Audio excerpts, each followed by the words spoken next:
Halo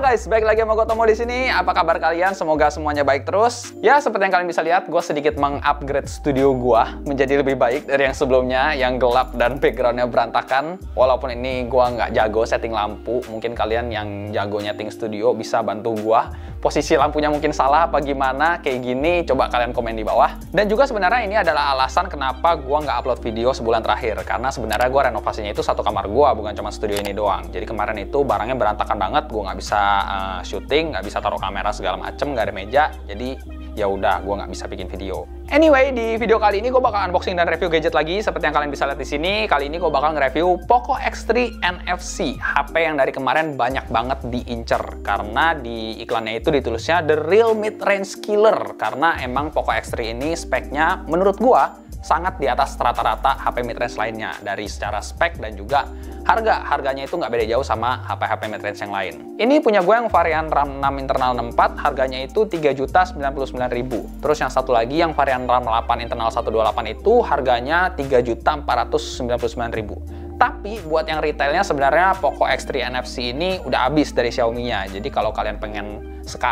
beli sekarang itu mau nggak mau harus dapet di harga resell di toko-toko, atau ya kalau kalian mau nunggu ya nggak apa-apa karena nunggu restock lagi maksudnya, karena kemarin yang pertama rilis itu sempat sold out di launch pertama, terus mereka rilis lagi di gelombang kedua. Jadi menurut gua kemungkinan mereka akan rilis lagi nanti di gelombang selanjutnya.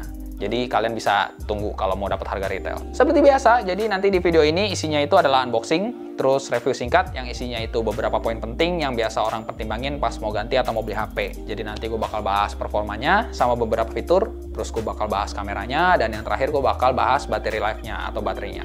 Jadi buat kalian yang mau beli HP ini atau mau ganti HP ini, jangan di skip videonya supaya kalian tahu semua isi dari Poco X3 NFC ini. Oke, ini dia boxnya kayak gini, warna hitam, terus di depannya ada tulisan Poco X3 NFC. Jadi dari namanya udah jelas ya kalau HP ini ada fitur NFC-nya. Bagian samping sama ada tulisan Poco X3 NFC.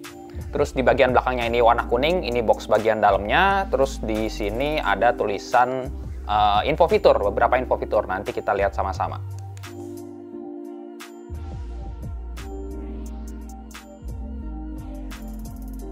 Ini dia boxnya, terus di dalam boxnya dapat apa aja? Yang pertama seperti biasa surat cinta dari Ko Alvin. Terus di bawahnya ada box yang harusnya isinya jelly case. Ya bener, Poco X3 masih dapat free jelly case. Terus di depannya sini ada SIM card ejector. Terus di bawahnya HP-nya. Tapi ini ntar dulu, kita lihat dulu isi lain yang ada di HP-nya. Dapat apa lagi? Di bawah HP-nya ada charger. Kepala chargernya ini 33 watt fast charge. Terus dapet kabelnya juga. Ini USB-A to USB-C. Oke, itu aja. Nggak dapet headset berarti. Cuman dapet HP, jelly case, SIM card ejector, charger, sama kabel chargernya. Oke, ini dia penampakannya Poco X3 NFC. Dia ada dua varian warna, yang ini cobalt blue, terus yang satu lagi itu shadow gray. Dari luar sebenarnya HP ini penampakannya biasa aja ya, standar, nggak ada yang wah gimana gitu. Tebelnya juga lumayan, 9,4 mili, mungkin karena baterainya yang gede, 5160 mAh kapasitasnya. Tapi layarnya ini udah lumayan oke, karena dia pakai Gorilla Glass 5 dan kamera depannya itu pakai model punch hole. Samping kiri ada SIM tray, ini SIM tray-nya hybrid, dual SIM card sama satu micro SD. Samping kanan ada tombol volume, terus di bawahnya itu ada tombol power yang jadi satu sama fingerprint. Jadi ini fingerprintnya masih yang biasa ya, belum yang di bawah layar. Terus ke bagian bawah masih ada headphone jack, terus sampingnya ada charging port, mic sama speaker. Nah, Poco X3 ini speakernya itu stereo ya, jadi satu di bawah, satu lagi pakai earpiece. Bagian atasnya ada lubang speaker lagi, satu kecil, ada mic juga, terus ada IR blaster. Ini infrared buat jadi remote. Lanjut ke belakang, ini yang buat gua agak kurang srek ya, bukan karena bahan yang dari plastik, tapi di sini ada logo Type Poco yang gede banget, dan menurut gua ini bikin looks-nya itu agak sedikit norak ya. Mungkin lebih bagus kalau dia taruh kayak biasa gitu, Poco terus horizontal di bagian bawah sini. Atasnya ada 4 kamera yang bentuknya juga sedikit unik. Gue nggak tahu ini sebutnya apa, kayak bulat tapi atas bawahnya kepotong gini. Mungkin mereka bikin kayak gini supaya bentuknya beda dari yang lain kali ya.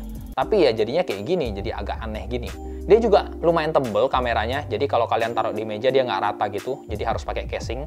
Poco X3 NFC ini dia juga lumayan berat, bobotnya itu 215 gram, dan menurut gue itu sih nggak masalah ya. Gue nggak tahu kalau menurut kalian, tapi kalau buat gue lebih suka HP yang dia sedikit lebih berat, karena feel-nya itu kayak lebih solid, lebih premium gitulah buat kualitinya. Nah, ini udah masuk, tampilan awalnya kayak gini, layarnya IPS, LCD, resolusinya FHD+ dot display. OS-nya udah pakai Android 10, terus user interface-nya udah pakai MIUI 12. Salah satu fitur andalan di HP ini adalah dia screen refresh rate-nya itu bisa 120 Hz, dan menurut gua ini fitur yang keren banget, bisa ada di mid-range, tapi berdasarkan yang gue baca di forum sama beberapa review yang gue tonton itu, dia 120 Hz-nya itu masih ngebug. Di beberapa kondisi dia masih suka nge-lag, jadi di video kali ini gue tetap pakai di 60 Hz saja. HP ini juga udah pakai 240 Hz touch sampling rate, tapi kalau gue jelasin di sini apa itu touch sampling rate agak panjang, jadi mungkin kalian bisa Google sendiri. Tapi intinya adalah touchscreen-nya ini jadi lebih responsif. Jadi ini guna banget buat kalian yang suka main game, atau game MOBA, atau game yang butuh sensitivitas lebih lah di touchscreen-nya. Nah, buat performanya, Poco X3 ini dia udah pakai prosesor terbaru dari Snapdragon di seri 700, yaitu Snapdragon 732G, yang mana buat rata-rata game di settingan standar harusnya udah nggak masalah. Jadi ini nanti gue bakal tes dulu performanya di Antutu, kita lihat skornya buat bandingin sama skor-skornya sama pesaing-pesaingnya, sama nanti gue bakal main beberapa game. Nanti kita lihat performanya dari Poco X3 ini.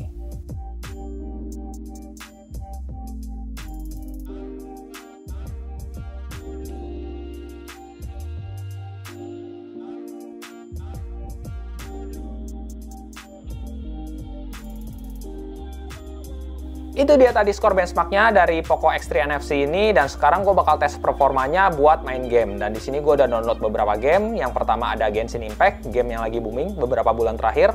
Dan buat settingan grafik yang low di 60 fps, ini no lag, tapi cuma di beberapa posisi aja dia bisa 60 fps. Kalau teksturnya lagi dikit ya dia lancar, tapi kalau lagi rame atau lagi combat dia drop kira-kira di 30 fps. Buat di grafik high-nya ini masih playable, walaupun kayaknya ini cuma mentok di 30 fps, dan kalau lagi combat atau lagi berantem dia turun sedikit, tapi masih oke buat dimainin.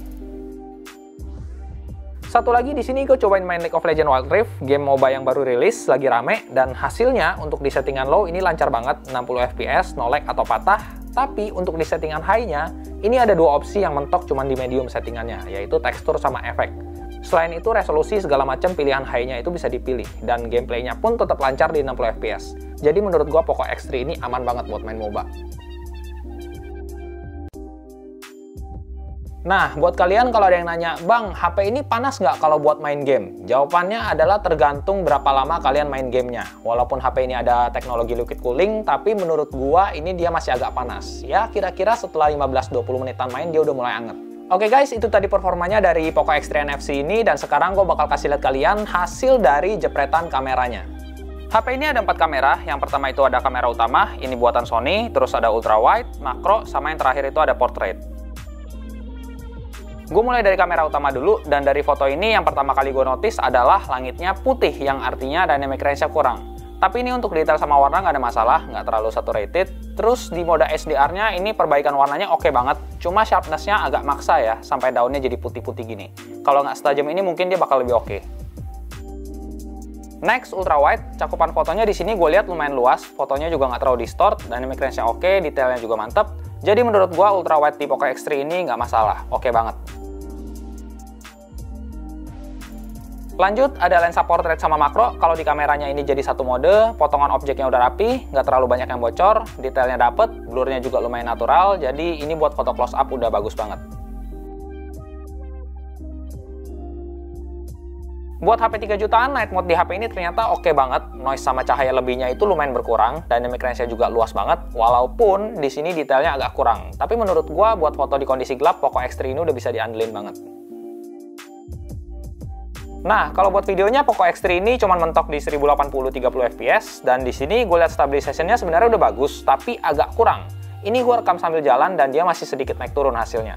Tapi kalau dari kualitas videonya, secara warna, detail sama dynamic range-nya ini udah oke banget buat kelas 1080.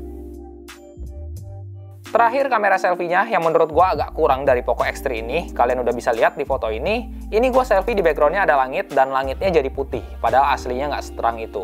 Jadi kalau kalian mau selfie pakai HP ini, ya harus sedikit cari posisi.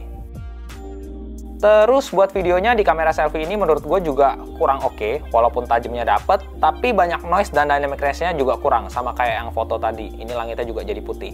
Jadi buat kalian yang hobi ngevlog, mungkin HP ini kurang cocok buat kalian.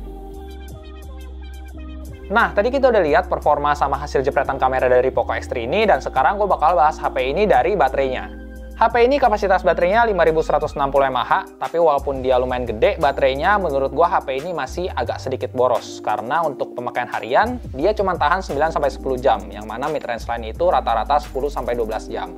Buat gaming, dari 2 game tadi gue udah hitung, pas main League of Legends Wild Rift, gue main 2 game itu berkurangnya 8%. Jadi kira-kira segame itu berkurangnya 4-5%. Terus buat yang Genshin Impact, gue main setengah jam, itu berkurangnya 10%. Ngecasnya HP ini juga udah lumayan cepet. Untuk kapasitas 5160 mAh, dari 0 sampai 100 dia ngecasnya kira-kira 90 menit atau 1,5 jam. Oke guys, itu tadi isinya dari Poco X3 NFC ini. Gimana menurut kalian? Apakah HP ini layak buat dapat julukan The Real Mid-Range Killer? Atau kalian ada nominasi lain? Coba kalian komen di bawah. Semoga review kali ini bermanfaat buat kalian. Mohon maaf kalau ada yang salah atau kurang. Kalian bisa bantu tambahin di kolom komen. Terakhir, buat kalian yang baru atau belum subscribe, kalian bisa subscribe dengan tekan tombol subscribe di bawah. Dan jangan lupa nyalain notifikasinya biar kalian update terus video-video baru di channel ini. Sekian dulu buat video kali ini. Thank you semuanya. See you on the next video. Bye-bye.